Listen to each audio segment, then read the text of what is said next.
I faked a trip and uncovered a shocking secret about my son and daughter-in-law. The truth was wild. We're at one. The perfect lie. You know that moment when you realize you've been living in a carefully constructed fantasy, when the perfect life you thought you had shatters like expensive crystal on marble floors? I'm Margaret Ashford, 56 years old, and I thought I knew everything about my family. I was wrong, dead wrong. Let me tell you something. I've always prided myself on being perceptive. In my circles, the charity galas, the country club luncheons, the museum fundraisers, people say I can read a room like a book. I can tell when someone's marriage is crumbling by the way they hold their champagne glass. I can spot financial trouble from across a ballroom. But somehow I completely missed what was happening right under my own roof. This story begins 3 months ago, on a Tuesday morning that seemed perfectly ordinary. I was sitting in my sunroom in our colonial-style home in Westchester, sipping Earl Grey from my grandmother's Wedgwood china, when I noticed something odd. My son Marcus, 32, handsome, successful, married to the lovely Stephanie for 5 years, was acting strange during our weekly phone call. Now, you have to understand, Marcus and I have always been close. After his father died 7 years ago, we became even tighter. He calls me every Tuesday at 9 a.m. sharp. It's our tradition. But that morning, something was off. He was distracted, his voice had this edge to it, and when I asked about Stephanie, he changed the subject so fast it gave me whiplash. "Mom, actually, I need to let you go," he said abruptly. "Big meeting." "Love you." The call ended before I could even respond. I sat there staring at my phone, feeling that familiar maternal instinct kicking in. You know the one. That primal sense that tells you when something's wrong with your child, even when they're grown and living their own life. I tried to push it away. I told myself I was being ridiculous, that I was one of those overbearing mothers who couldn't let go. But the feeling wouldn't leave. Over the next few weeks, things got stranger. Marcus canceled our monthly dinner, something he'd never done before. Stephanie stopped responding to my texts. When I did manage to catch them on the phone, they sounded rehearsed, like they were reading from a script. And there was always noise in the background, voices I didn't recognize, music playing at odd hours. My friends at the club told me I was overthinking it. "They're young, Margaret. They're busy with their careers. You need to give them space," my friend Caroline said over martinis one Thursday afternoon. Caroline has 3 children and 6 grandchildren, so she considers herself an expert on family dynamics. But I couldn't shake it. Something was fundamentally wrong. That's when I came up with the plan. Some might call it dishonest. Others might call it invasive. I call it necessary. I was going to fake a trip and find out what my son and daughter-in-law were hiding. Part 2. The setup. Planning a fake trip is harder than you'd think, especially when you have a life as visible as mine. I'm on the board of 3 charities. I have a standing hair appointment every Friday. I play bridge every Wednesday with the same group of women I've known for 20 years. Disappearing, even for a few days, requires an elaborate cover story. I chose Paris. It was believable. I go to Paris at least once a year, usually in the spring for Fashion Week, though it was now late September. I told everyone I was going to visit my old friend Colette, who supposedly needed support after her recent divorce. Colette doesn't exist, by the way, but no one questioned it. People in my circle are always having crises that require international moral support. I posted on Facebook about my upcoming trip, complained about the long flight in advance, even bought a French phrase book and left it conspicuously on my coffee table when Caroline came over for tea. I'm nothing if not thorough. The night before my departure, I called Marcus. "Darling, I just wanted to let you know I'm going to Paris tomorrow for a week.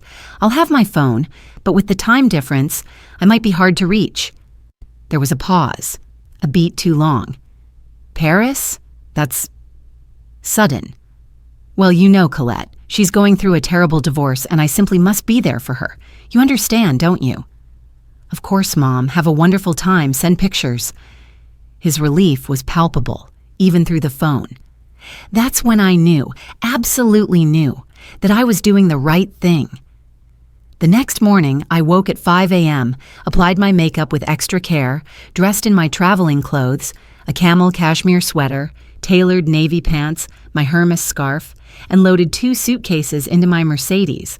My neighbor, Mrs. Peterson, was out walking her golden retriever when I backed out of the driveway.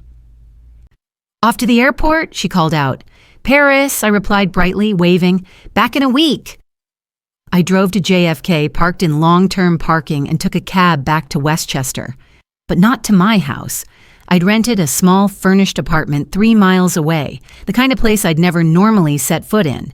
Beige carpets, laminate countertops, furniture that came in flat-pack boxes. I paid cash for a month's rent under a fake name. The landlord, a tired-looking man named Jerry, barely glanced at my ID. For the next few hours, I sat in that depressing apartment, eating takeout Thai food from styrofoam containers and wondering if I'd lost my mind. Was I really doing this? Spying on my own son? What kind of mother had I become? But then I remembered the tone in Marcus's voice, the relief when I said I'd be gone. And I knew I had to see this through. At 8 p.m., I drove to Marcus and Stephanie's house in my rental car, a forgettable gray Honda I'd leased for the week using my maiden name. They lived in a beautiful Tudor-style home in a quiet neighborhood, the kind of place that whispered old money and good breeding. I'd helped them with the down payment as a wedding gift. I parked 3 houses down, killed the engine, and waited. The street was quiet. Golden light spilled from the windows of Marcus's house. I could see shadows moving behind the curtains. A car was parked in the driveway, not Marcus's usual BMW, but a beat-up Subaru I didn't recognize. At 8:30, the front door opened, and that's when everything I thought I knew began to unravel. Part 3. The first night. What I saw that first night would haunt me for weeks. A young woman emerged from Marcus's house. She couldn't have been more than 25, with long, dark hair pulled into a messy bun and wearing jeans and an oversized sweater. She was carrying a designer diaper bag. I recognized the brand immediately, the same one I'd bought for my niece last year, and she was laughing at something someone inside had said. A baby's cry cut through the evening air. I felt my stomach drop. A baby? Marcus appeared in the doorway, and my breath caught. He was holding an infant, couldn't have been more than a few months old, wrapped in a pale yellow blanket.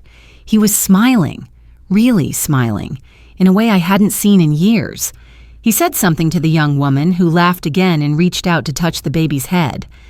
Then Stephanie appeared beside him. She put her arm around Marcus's waist and leaned her head on his shoulder as they both watched the young woman walk to her car. They looked like a family, a happy family. With a baby I knew nothing about, my hands were shaking on the steering wheel. Had Marcus and Stephanie adopted? Why wouldn't they tell me? I was about to become a grandmother, or was I already one? And they'd kept it secret. The young woman drove away in the Subaru. Marcus and Stephanie went back inside, closing the door behind them. The house returned to its warm, glowing stillness. I sat in that rental car for another 3 hours, my mind racing with possibilities. Had they used a surrogate?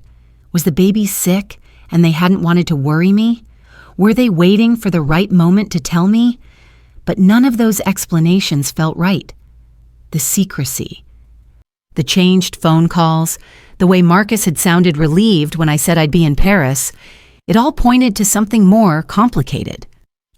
At midnight, I drove back to my depressing apartment and lay awake until dawn, staring at the water-stained ceiling and trying to make sense of what I'd seen. Part 4. Day 2. The investigation begins. The next morning, I woke with renewed determination. I'd spent 30 years in the charity world, planning galas and fundraisers, managing volunteers and coordinating events. I knew how to organize, how to dig, how to find information. I would approach this like any other project. I started with social media. Stephanie's Instagram was private, but Marcus's wasn't. I scrolled through months of posts. Nothing about a baby. Photos of dinners out, a weekend trip to the Hamptons, pictures from Stephanie's gallery opening. She's an art dealer, very successful.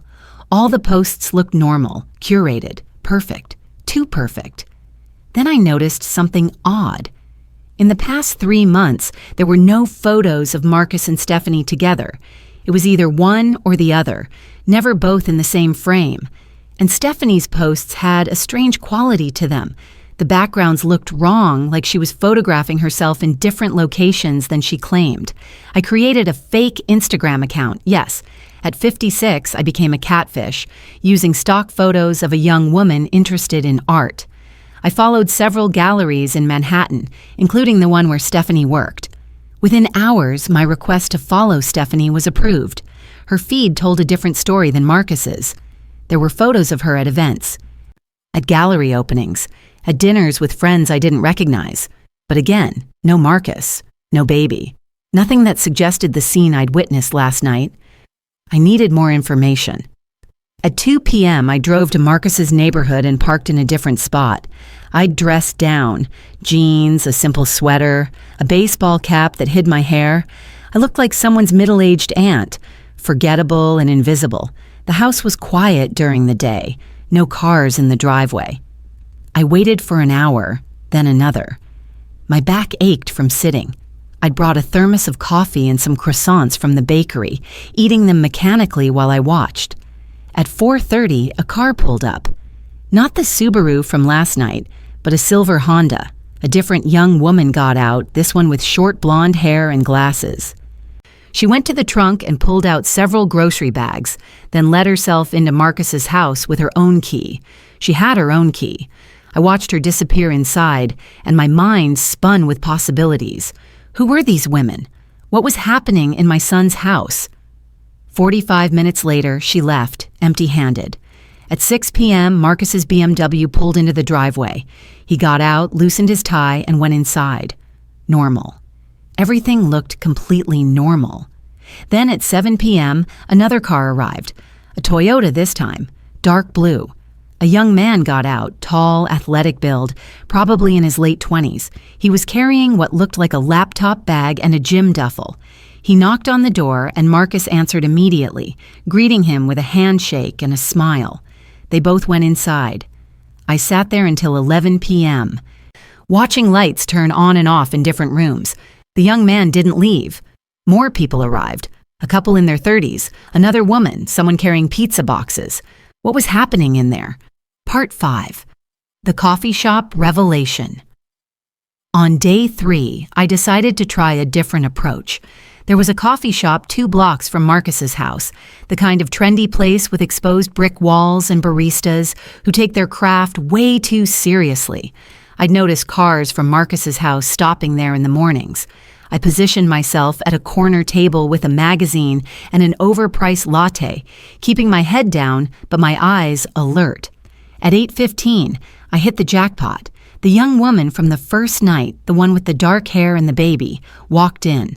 This time, no baby. Just her phone and a tired expression that I recognized from my own early motherhood days.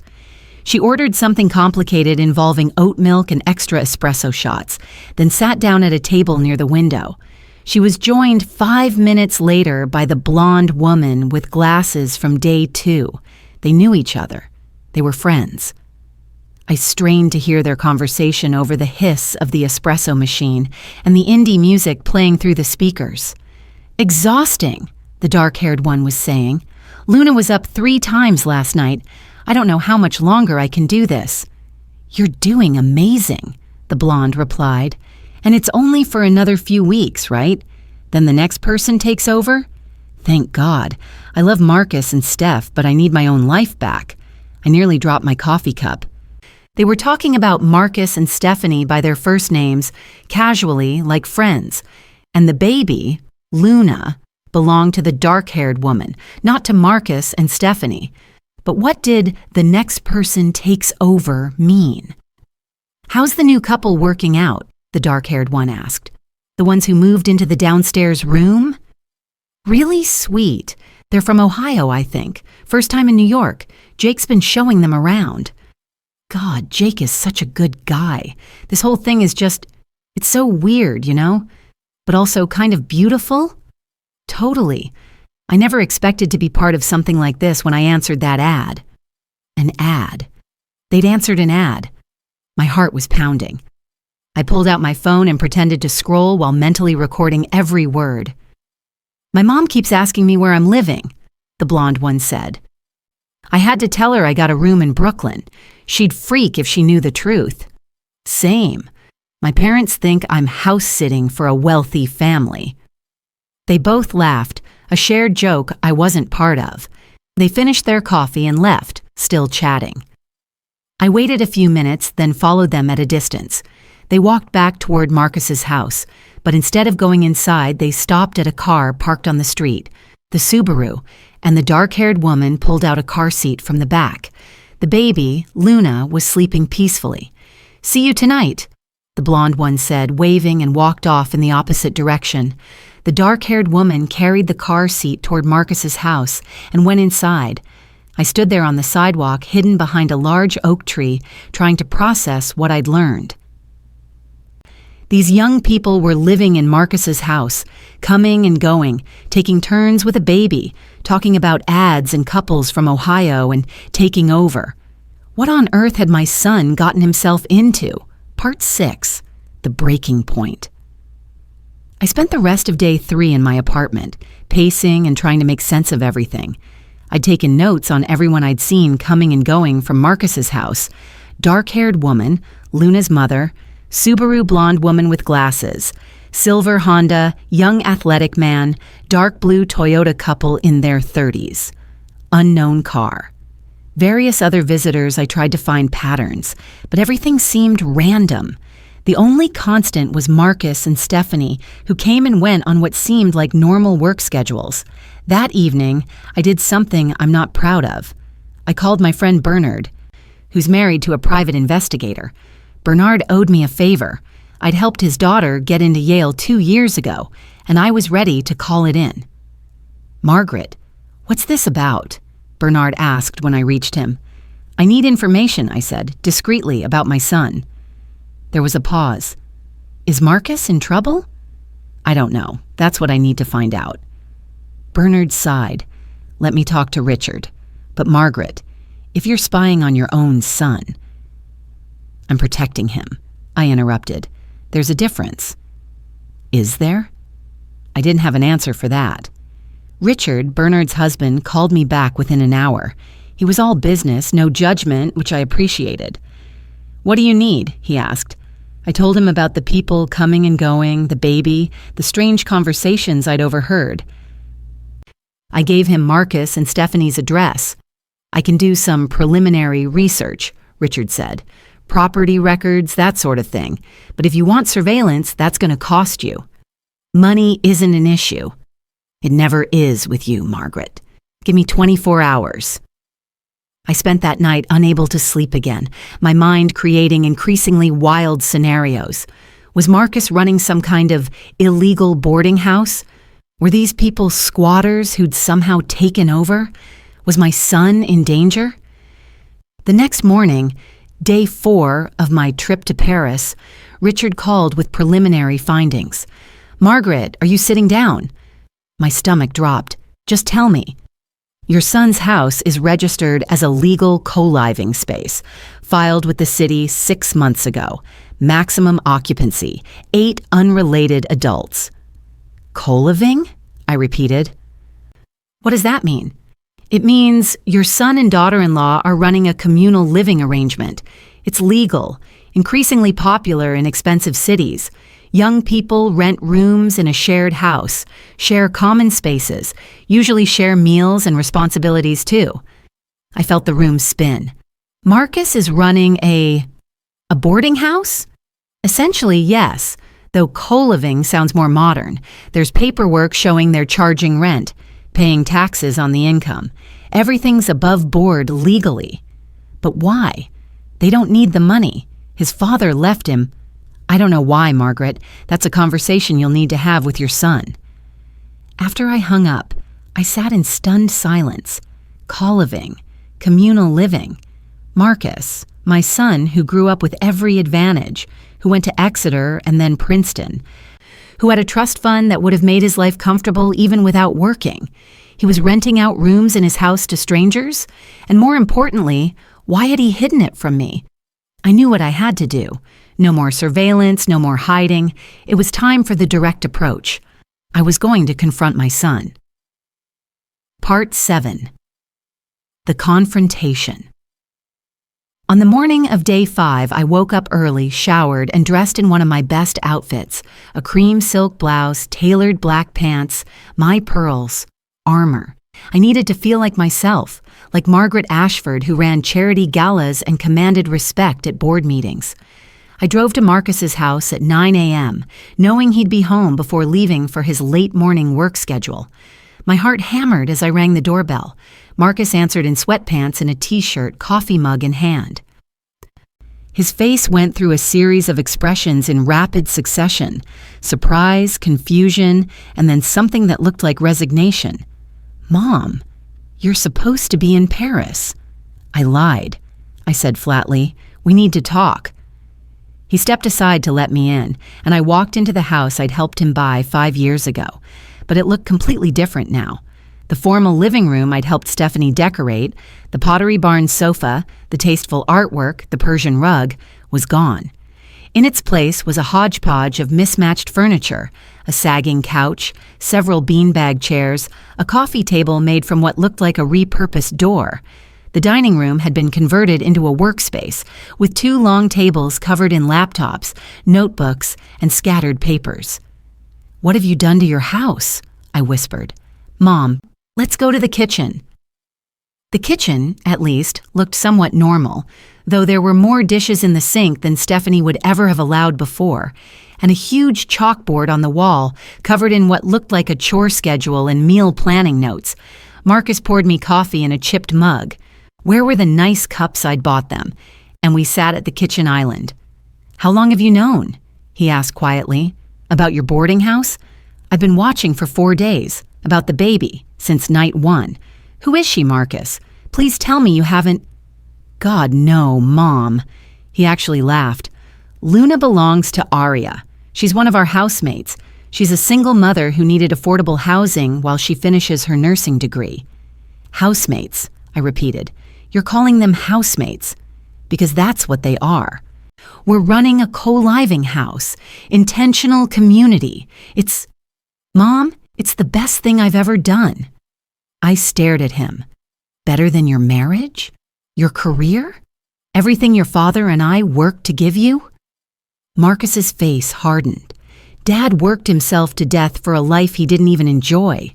"Do you remember him, Mom? Really remember him? He was miserable. He spent 70 hours a week at a job he hated to maintain a lifestyle that was slowly killing him. And for what? A big house in Westchester? A country club membership he used twice a year? A heart attack at 56? The words hit me like a physical blow. Your father loved his life. He loved us.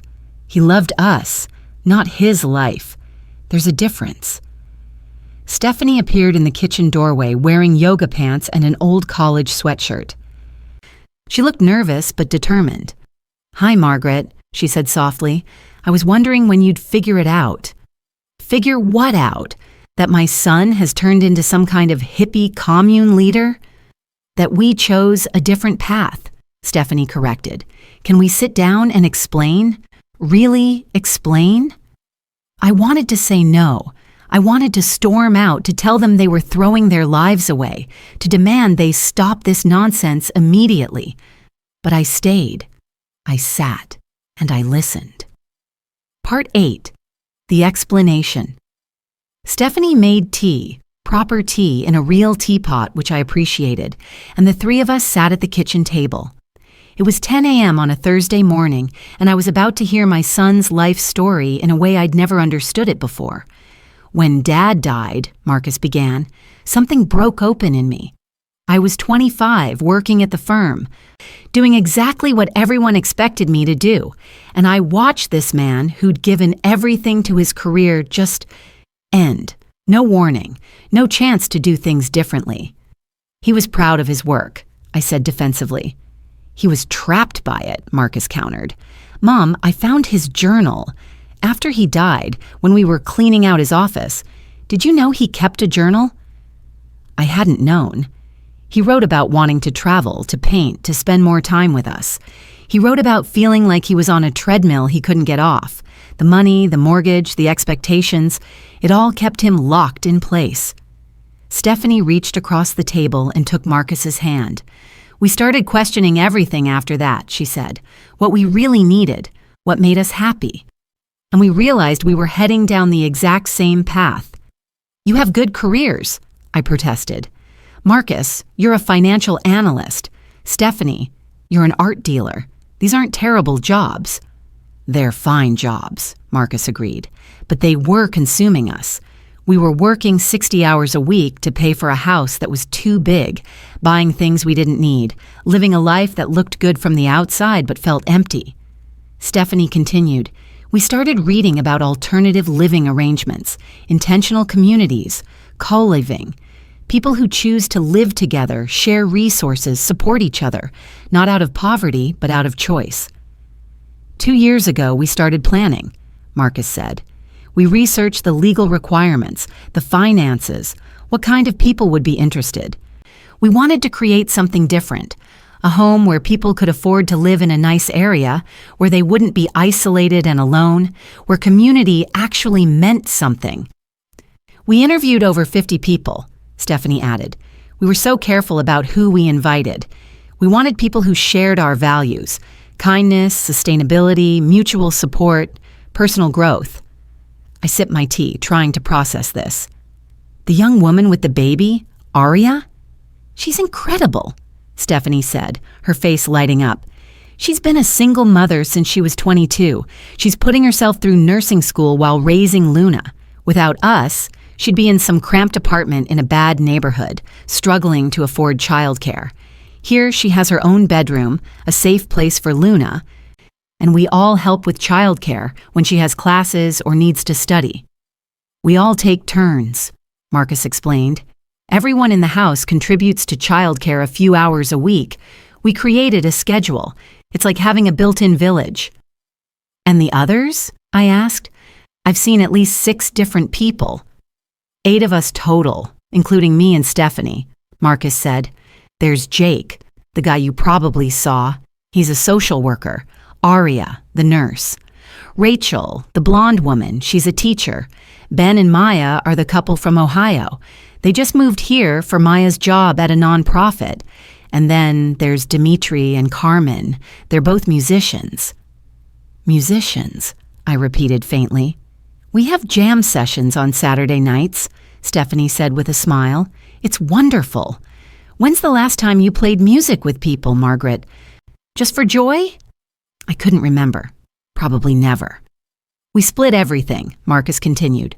Rent, utilities, groceries. We cook communal dinners 3 nights a week. Everyone has chores. We have house meetings once a month to discuss any issues. It's not always perfect. 8 people living together never is. But it's real.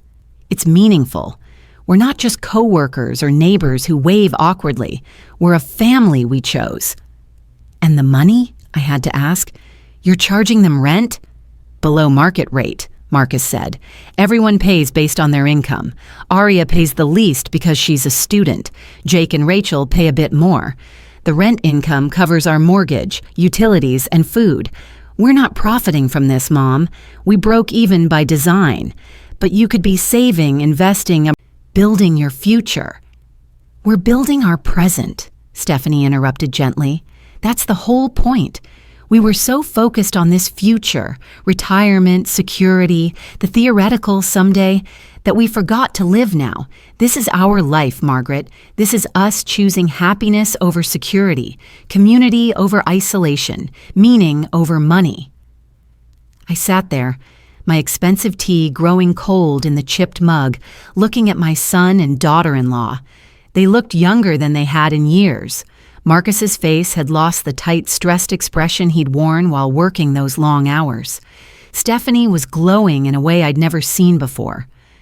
Why didn't you tell me? I finally asked, and my voice cracked. Why did you hide this from me? Marcus looked down. Because we knew you'd react exactly like this.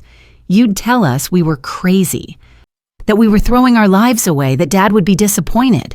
And honestly, Mom, we weren't strong enough to handle that at the beginning. We needed to know this worked before we faced your judgment. I'm not judging. You are, Stephanie said, not unkindly. You've been judging since you walked in, looking at our mismatched furniture, our chipped mugs, our messy kitchen. I see it on your face, Margaret. This isn't the life you wanted for Marcus. She was right. God help me, she was absolutely right. Part 9. Meeting the family. I want to meet them, I heard myself say. Your housemates, this chosen family, I want to understand.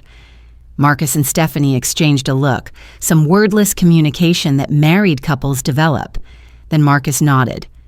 Tonight, he said, we're having a communal dinner. If you're serious about understanding, come back at 6. I left shortly after, drove back to my depressing apartment, and spent the day in a daze. I called the airline and changed my return flight from Paris to 3 days later, giving myself more time. I called Caroline and told her I was extending my trip. I maintained the lie even as I was drowning in the truth.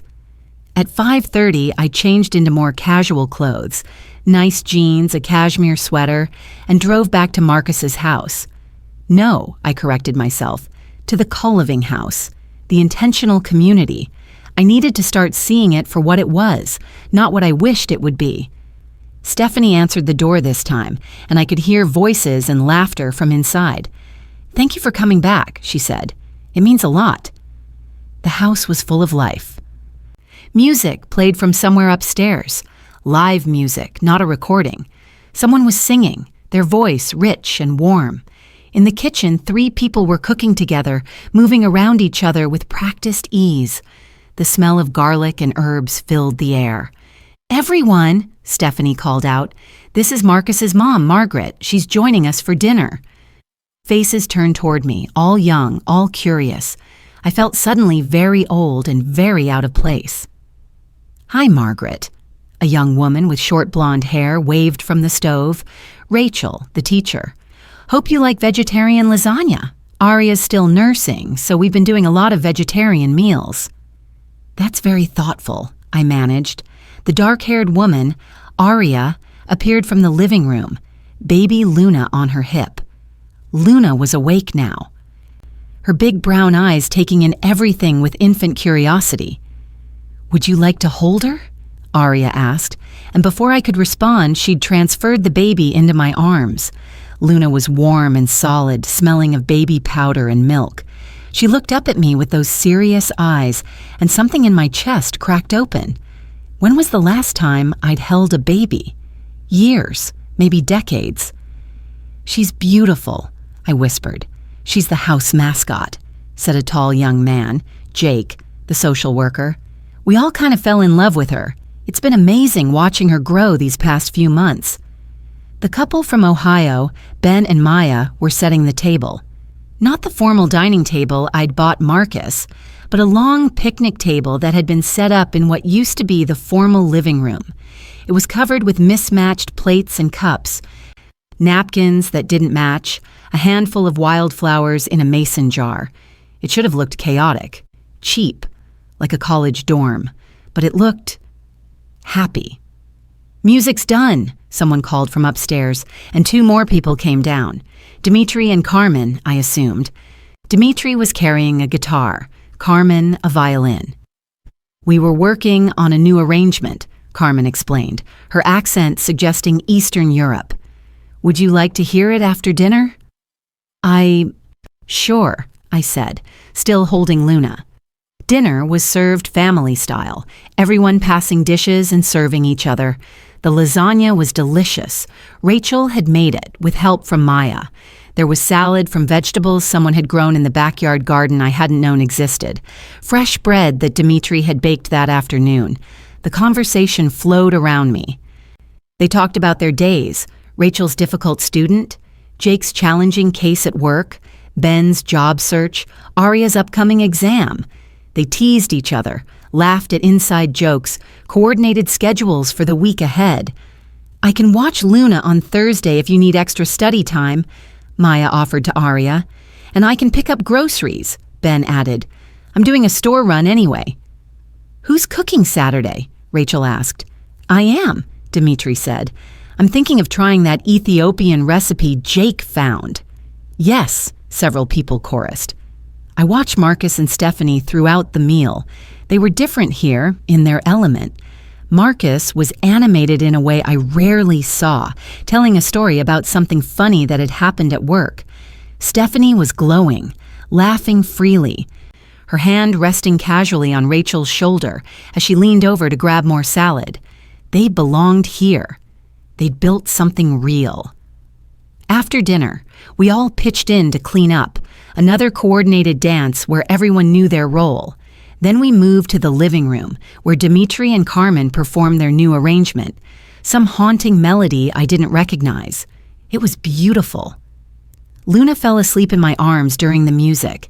Arya came to take her, but I found myself reluctant to let go. You can visit her anytime, Arya said softly. I mean that, Margaret. If you want to be a grandmother figure to her, we'd love that. The word grandmother hit me unexpectedly. Was that what I'd been missing? The traditional markers of moving forward in life, grandchildren, the next generation. Marcus and Stephanie might never have children of their own, but here was Luna.